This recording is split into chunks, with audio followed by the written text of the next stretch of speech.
Ito yung ginagawa namin. Submersible pump. 3 phase. 380.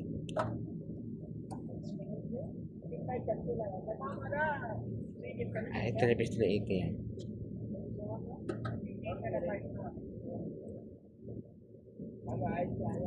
Dito yun siya. Naluto yung motor. Sunog yung motor. Pati contactor sunog din. Yan na. Sunog.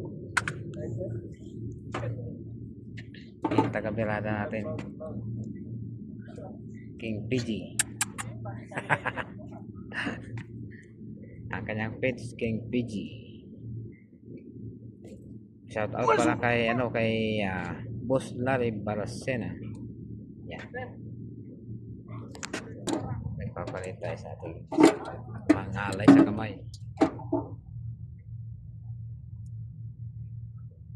Sintap lang yung contactor tapos aalisin na lang yung load. Yan? Mayroon yan? Tanggalin na lang yung load. Ngayon, mayroon pa. Kasi may stock pa naman eh. Tapos na. Tinanggal mo yung load niya? Tinanggal ko na. Tapos na tayo. Okay na. Tanggalin yung load. O kaya nga, tanggal ko na.